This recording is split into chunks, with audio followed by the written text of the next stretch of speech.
Are you spending the better part of your energy being mad, sad, or frustrated that you are not making progress towards your goals? Or are you spending your energy making progress towards your goals? I know it's not exactly the easiest thing to reach our goals. If it was that easy, we would all be out there achieving any goal we set our mind to. However, I know exactly why it is that you're not reaching your goals, and it has nothing to do with motivation. Here is a fun fact for you. From the get go, the odds of achieving our goals are not exactly stacked in our favor. Our brains and our nervous systems hate change. They think that change is just as dangerous as a saber-toothed tiger was in the dawn of mankind. So, thank you very much to evolution for not changing that. What you need to do, and it's no small feat, is to create a new normal that your brain and your nervous system can become familiar with and comfortable with over time. Let's get our facts straight. Change is hard for everyone.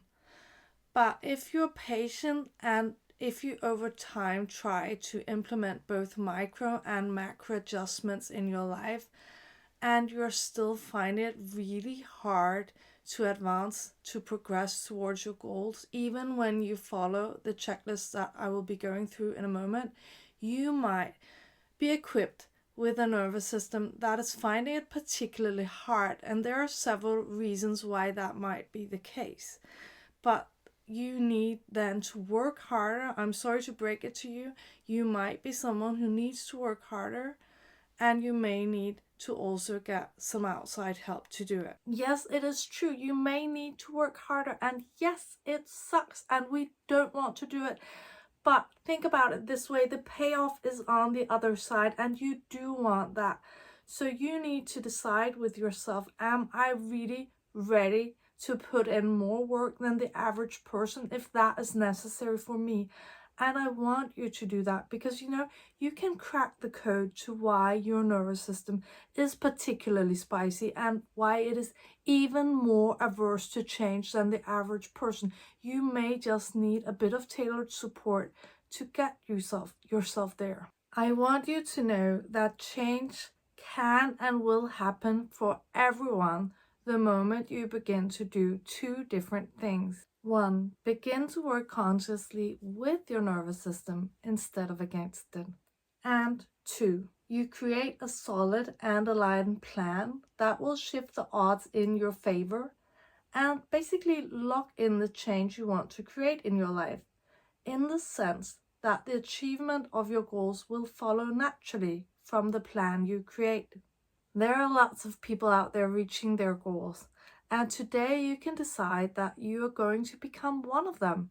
And you can join Team Goal Getter. I know that you can. So let's dive into the checklist of the things you need to do to reach your goals in 2025. Step number 1, set the right goals.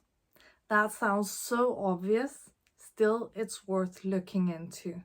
I know, yes, I really know you think that you could be a world champion goal setter, but could you really? It is easy to make a whole laundry list of goals you want to achieve, basically the same cookie cutter goals that everyone else in your life are pursuing and that you know that they would approve of. But what would truly make you happy? What would move the needle for you? What would help you create your best Kabadian life? So to set the best goals for yourself, you need to be an expert, a true expert on yourself, because you have to show up authentically in your life and you have to choose goals that are 1000% aligned. Otherwise, you simply will not put in the effort to reach your goals. The best question to ask yourself when you're considering adding a goal to your list is to ask yourself, why? And after you've asked yourself that question, ask it again. Really get to the core of why you want to achieve this goal and how achieving it will improve your life. Why do I want this? And then you respond, well, why do I want that? And then you respond to that, and so on and so forth, until you get to the core of why a goal is worth adding to your list and why it will truly add to your life and make it so much better. Step number 2, create a plan. If you were a project manager, how would you make sure that this goal was achieved? Break it into sub goals and try to design a process so that you make sure that each of the sub goals on the way to the end goal are achieved. You are essentially the project manager of your life, and it is time to act like it. It is time to take the reins, run with the responsibility for your life, and achieve your goals. Step number 3, break your goals into process and outcome goals and be mindful of the difference. When people set goals, they typically set outcome goals, but it's very important to also be mindful of process goals, because process goals are what will ensure that the process, pun intended, goes smoothly towards the end goal that you have in mind.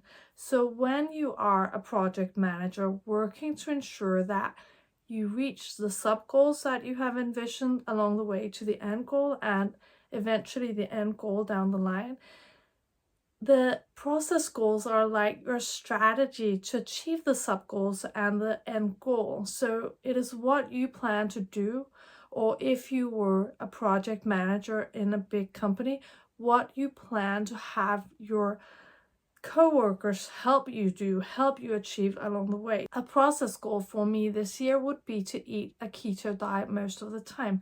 And that would be my strategy to ensure that I reach my health goals this year. If you have your own health goals for 2025, I invite you to jump over and check out my playlist, which is all about doing a 180 on your health in 180 days. I would love for you to jump into the comments and share your health goals. Let's support each other. Another example of a process goal could be to read a certain number of pages every day because you want to make sure that you read a certain number of books in 2025. A process goal can be anything, but it's basically the strategy. It is what you do to make sure that you reach your goals. Step number 4, track your progress towards your goals. How you track depends on the goal that you have in mind, but I find that for most goals, it works for me to set weekly process goals and then see how far along I am on a daily basis towards achieving my sub goals. I find that this is a great way to be able to make sure that I can course correct if I'm going off course on a goal. And there's also the benefit to tracking that it can give you a sense of immediate gratification. As humans, we run on immediate gratification. We want our dopamine kicks right now, and that is what makes it so much easier to reach for a chocolate bar than to eat keto. And that is what makes it so much easier to stay on the couch instead of going running. But we can transport that gratification from the end goal, from the future that is not there yet, and move it into our present by having that fulfillment of tracking and seeing that we are actually on the right trajectory towards our goals and that we are putting in the effort. It's a massive pat on our shoulder to see that we are actually putting in the effort. It is when we consistently put in the effort that the end goal will be achieved at some point. But we have to be emotionally connected to that. And if we are not emotionally connected, it becomes so hard to continue to put in the effort. That emotional connection can happen when we move some of that gratification we think we will achieve once the goal is achieved into our present day. The next 2 steps on the list are optional. They're for you if things are not exactly going according to plan. But even if you are on 100% on the right trajectory right now, I want you to stay tuned because the 7th and last step is crucial to ensure that you stay on track. If you are making progress but you're not exactly sticking to your plan, I want you to look into step number 5. Assess your effort and or adjust the plan to get on track again. I want you to be honest with yourself. I want you to assess if you're actually sticking to the plan or if you're cutting corners and less than 100% committed to the plan that you have designed. This is where it makes sense to go back to step number 4 and look at the tracking you carried out in that step. Does the tracking reveal that you're not really putting in the effort, or does it reveal that the plan and the effort you are putting in is not enough, that you have to dial up your process goals in order to make sure that you reach your end goal? If you dial up your effort or you adjust the plan and still nothing is working, I want you to look at step number 6. Revise the plan altogether. Determine if you're working towards the right goals and if you're working towards the goals in the right way, or if your bandwidth is surpassed and you simply have to cut back on the number of goals you're pursuing. You are the only one who knows how important a goal is to you. If you have been putting the same goals on your vision board for years on end and there has been no tangible results, there is a deeper issue and it can be fixed. It can, I promise. You just have to do deeper work. You have to figure out what is the root cause that I am not making progress towards this goal or these goals. You need to address the root cause. You need to get at the deeper issues that are keeping you stuck. And most likely, when it's a goal that is so important to you that it would be life-changing, that it would completely fulfill you and be a true step in the right direction, it's not a matter of procrastination. It is a matter of your nervous system pushing the brake and saying, no, this is too dangerous for me. This is too uncomfortable. And yes, it is unknown, but we know better. We know better than our nervous system, but we still cannot make the breakthrough. And that is why I want you to know that sometimes it does take a set of outside eyes to help you to get a look at what is going on and help you identify the root cause or the root causes, because there may be several. And as long as you are not aware of what is holding you back, you cannot break through. If you want to make 2025 your best year yet, you could book a free breakthrough call with me to see how Carpe Diemology coaching might help you get unstuck. On to step number 7. Keep putting in the work. Keep going. Let the plan and the tracking process work for you. I really want you to get on board with the concept that if you put in the work, the results will happen. And yes, it's a cliche and we all get it, but do we really get it on like a visceral level? Do we really get that it's a physical law of the universe? I'm not entirely sure, because sometimes we think that we can eat chocolate one day instead of eating a keto diet if we want to, and then we will still be on track towards our goals. But that is not the case. It is instead a matter of us having postponed the date that we will achieve the end result by another day. And yes, nothing bad is going to happen if you have a cheat day every once in a while. And I think that can also be a way to regulate our nervous system, that we push ahead and then we pull back a little bit. So I think that there is merit to that idea. But let's not be ignorant to the fact that the more cheat days we have, the harder it may become, the harder it may be to actually get back on track.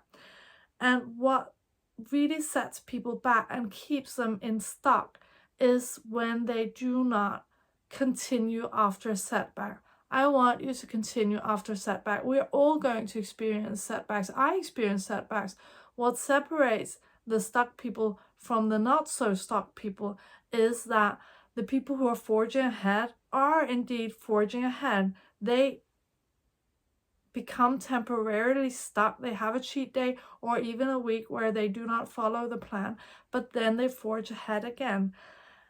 And that will minimize the setback. That will minimize that lengthening of time until they reach their goal. And that's the important thing. We will all experience setbacks. What do you do when you experience one? Do you pull yourself back up and get in the game again? I want you to get in the game again. This is a game of life, and we're all here to win it, not against each other, but to win it together. And I want you to do that. I don't want you to be stuck anymore. I don't want you to stay stuck. I want you to move ahead. I want you to achieve all of your goals in 2025. I want it to be your best year yet. So until next time, Carpe Diem.